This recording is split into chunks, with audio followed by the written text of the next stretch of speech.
Going on, everybody? It's Key Time coming back with another one to talk about the NBA. There's a lot of teams I'm going to get into, not in any particular order, but one thing I will get to is the Milwaukee Bucks.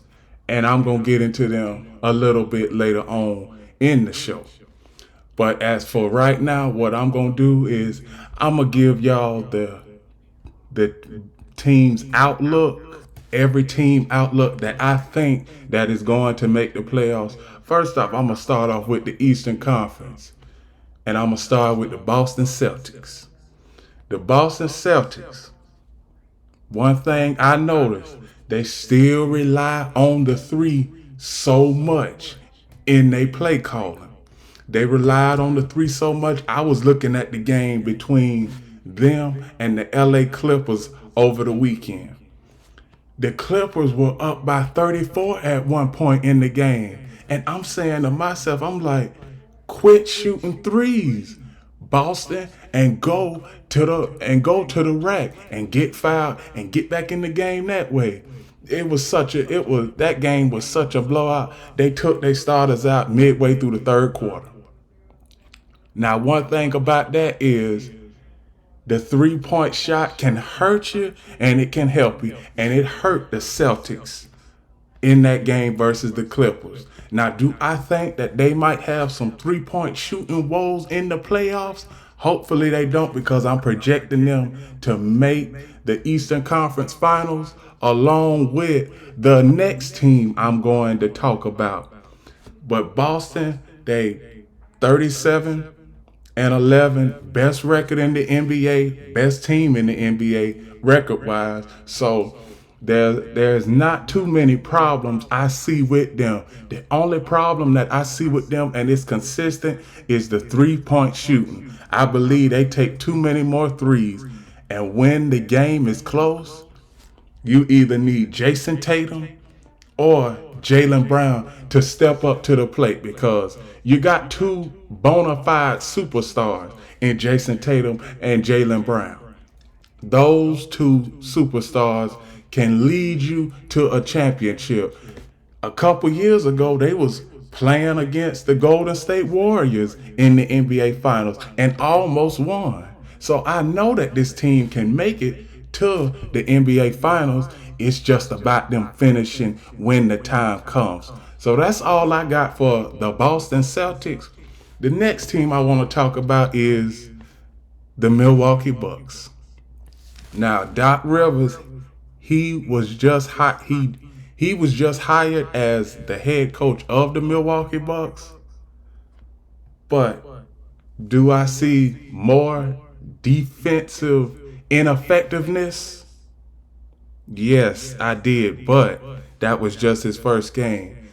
And most of the players right now are talking about patience with Doc Rivers. Milwaukee, I want you to listen to me and listen to me good when I say this. You are in win now mode. Giannis, he might be gone after next year. So I'm not going to say that this is a make or break year, but y'all got to get, it's not about the defensive lapses always. It's about, can the players defend when they need to defend? Damian Lillard, when you got him, he is there strictly for offense. He is not a defensive guy. Throughout his career, he has never been a defensive guy. He's always been in systems strictly for offense. That's all I see with now. I'm not going to say that Damian Lillard can't defend, because he can when it's needed. But as of right now, the Milwaukee Bucks have so many defensive lapses in games, it's ridiculous. I expect them to make the playoffs, but as far as making it to the conference finals in the East, I just don't see it. I would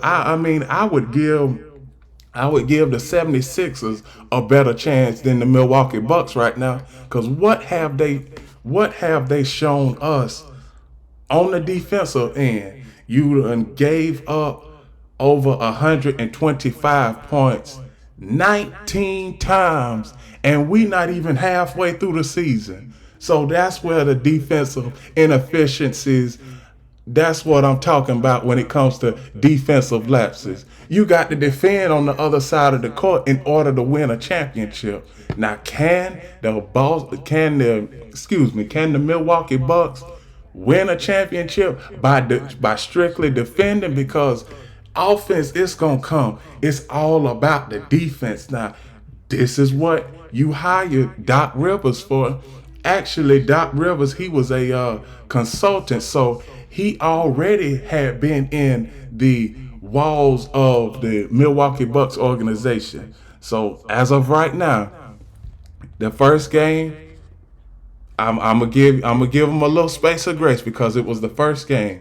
But when it comes to April, May, and if you're lucky, playing into June, you need to shore up your defense. You need to defend on the other side in order to get to the NBA Finals.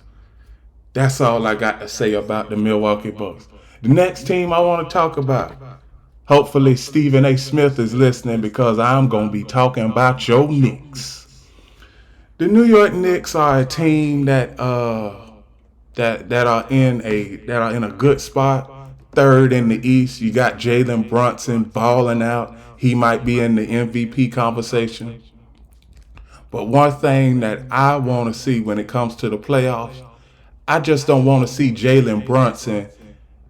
I just don't want to see him balling out and the other four on the court not doing a damn thing.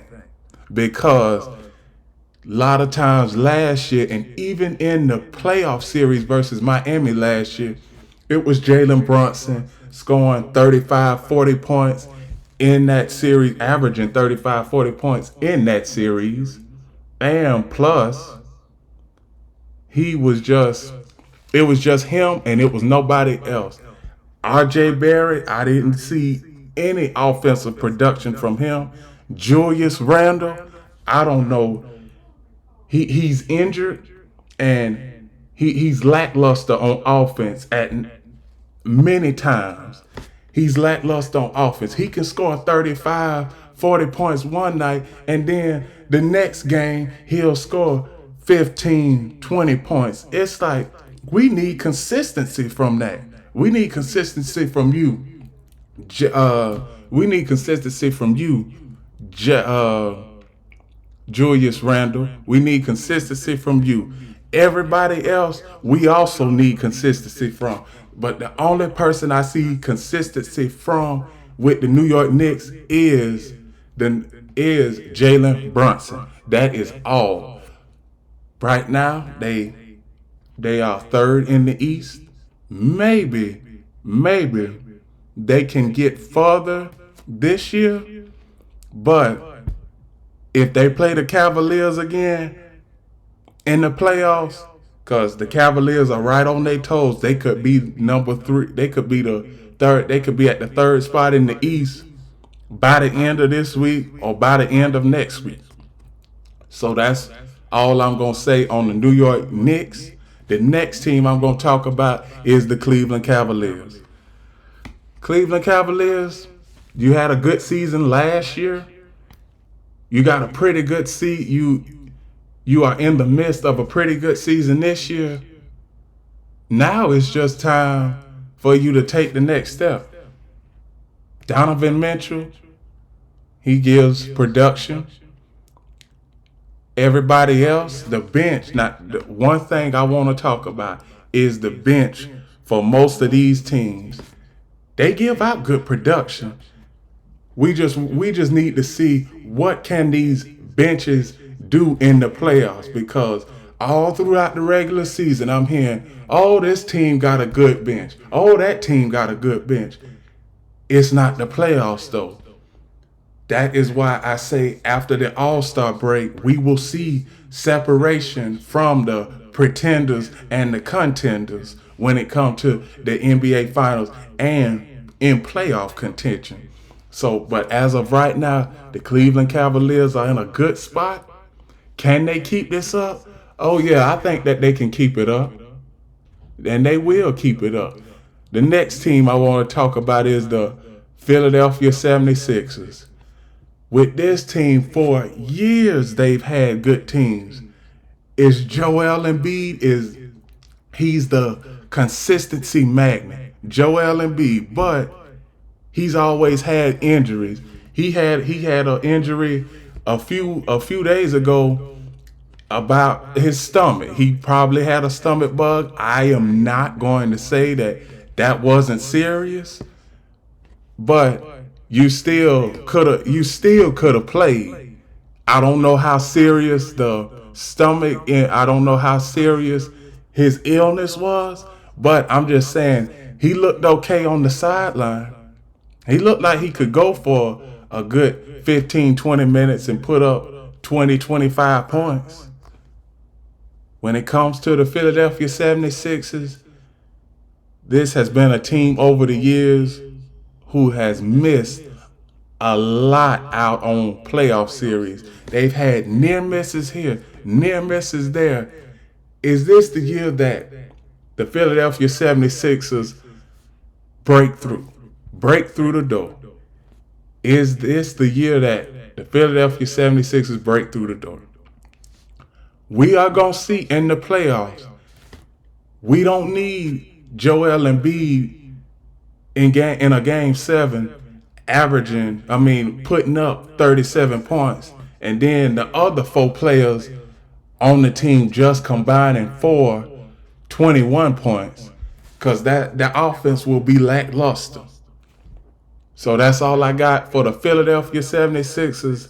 Now for the Indiana Pacers. Indiana Pacers, they are a good team, a good young and upcoming team. I think that they can make it to the playoffs, and I think that they can win a first-round playoff series. And who knows? Try and make some hay. Try and go to the second round and win a playoff series in the second round. But they have a young core, and that young core, everybody's under contract this year and next year and the year after that. Now, I don't know how the team is going to be constructed when we get to 2026 or 2027. But with the team that you have right now, you can make some noise in the playoffs. You can, and I believe that you will. That's all I got for the Indiana Pacers. The Miami Heat, what can I say about them? A team that shocked everybody last year and made it to the NBA Finals. And basically, they received a gentleman's sweep. Denver won the series in 5. But make no mistake about it, I don't see Miami getting back to the finals this year. I just don't. Matter of fact, I'm going to just go ahead and give my bold prediction. The Miami Heat ain't getting back to the finals this year because you have got too many stronger teams. You got Boston. And if you go to Boston this year, I don't think that you'll be able to win a 7-game series and win a 7th game in Boston like you did last year. Also, you got the Philadelphia 76ers, Cleveland Cavaliers, and the Milwaukee Bucks that can also give you a run for your money. So I don't see the Miami Heat making it to the playoffs. I see what Jimmy Butler is doing. He keeps on having a good season. But I expect the Miami Heat to make the playoffs, make the play-in tournament exactly. Can they get to the NBA Finals? No. It's too many stronger teams. Too many stronger teams as far as getting back to the NBA Finals. They were lucky to make it there last year. So that's all I got to say about the Miami Heat. Now I'm going to shift over to the Western Conference and talk about quite a few Western Conference teams. Now, one thing I can say about this team, the Minnesota Timberwolves, they have exceeded expectations. Most people projected them just to be a play-in tournament team. But we see now they are at the top of the West. If the playoffs started today, they would have home court throughout the Western Conference playoffs. But what I see is how the one thing that I see is how do they fare against the reigning defending champion Denver Nuggets? Because the Denver Nuggets, they still have most of those guys from last year's team. Now it's about, can Minnesota stay pace with the Denver Nuggets? Because at home, the Denver Nuggets, they are unstoppable. It's hard to beat anybody at home, but in that thin altitude up in Denver, and all of a sudden they have a good defense too. I don't think Minnesota will be able to go into Denver if they had to play each other in a 7-game playoff series. I don't see how Minnesota can win 4 out of 7 against the Detroit. Excuse me, not Detroit, against the Denver Nuggets. The next team I want to. That's all I got to say for the Minnesota Timberwolves. Now I'm going to get into the Denver Nuggets. Denver Nuggets. You at. Everybody has projected you to either make it back to the Western Conference Finals or at best make it to the NBA Finals and win the NBA Finals. As of right now, you are second in the West. I believe that at season's end, the Denver Nuggets will have the number 1 record in the Western Conference. Everybody will have to go through them. And I think that they won't have a smooth road, but it'll be a much easier road in getting back to the NBA Finals, because you still got Jamal Murray, the flamethrower, as I like to call him, and you got the Joker, Nikola Jokic. So you still got a 1-2 punch and a combination that is unstoppable. As for the Oklahoma City Thunder, another team that has exceeded expectations. Can they make it to the playoffs? They will make it to the playoffs. Can they win a playoff series? Yes, they will win a playoff series. But it all depends on who they play. Now, if they play Phoenix, I see them winning against Phoenix, because the Phoenix Suns, they don't have a bench, and that's what's going to kill them in the playoffs. If you don't have no bench in the playoffs, you are not going to be able to win. Excuse me. You are not going to be able to win in the playoffs without some consistency from your bench. That's what I see from the Phoenix Suns. Now, as far as the Clippers and the Sacramento Kings, I like what the Clippers are doing. They are meshing together. James Harden has found his role with the Clippers. I said that a good stat line for him being with the Clippers would be 18 points and 6 assists, and he has been averaging just that. There are some nights where he may average 20, 25 points, but the main thing is he is in the high teens. He's at that 17, 18 point ratio, and he also throws in 6 assists a game. So the Clippers, like I said, with them, they've always had good seasons over the years. Then when they get to the playoffs, they fold in the playoffs. Is that going to happen this year? It remains to be seen. But what I see is you shouldn't lose a playoff series when you have Kawhi Leonard, Paul George, Russell Westbrook, and James Harden. You have 4 bona fide superstars. So there is no way that you should lose a playoff series. If not, make it to the Western Conference Finals. Excuse me for a minute. Now with the Sacramento Kings, They are a young and upcoming bunch. They gave the Golden State Warriors a run for their money last year, and they gonna give somebody a run for their money this year because that is a young core, and everybody on that team is still under contract for the next 2 years. So, can they make some hay? Yes, they can. Are they gonna get to the Western Conference Finals? I don't know. Maybe they might win a first round playoff series. They might even get to the second round, the semifinals. But do I see them making it to the Western Conference Finals? No, I don't. But they have a nice young core.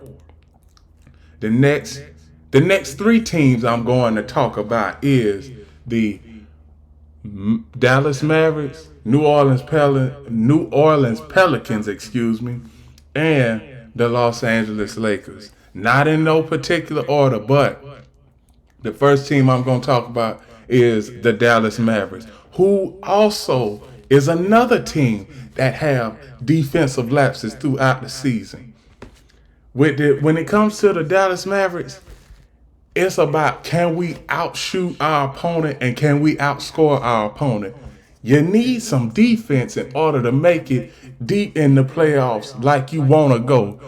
Luka Doncic, Luka Doncic, he is a generational talent. You need to put some help around him. You do. You need to put some help around him. And I know that Kyrie Irving is still there. He has given him good help, but you need more help outside of just him and Kyrie Irving. You need that bench to come together. You need the bench to average about 40, 45 points a game in order to make it to the playoffs. And you need the bench to also keep the consistency of scoring 40 to 45 points in the playoffs.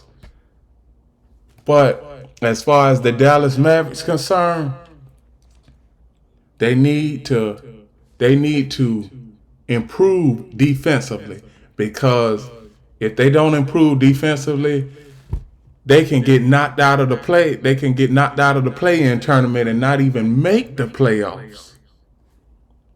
So that's all I got to say about the Dallas Mavericks.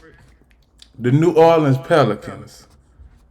One thing I see about them, they're a good team, good young upcoming team.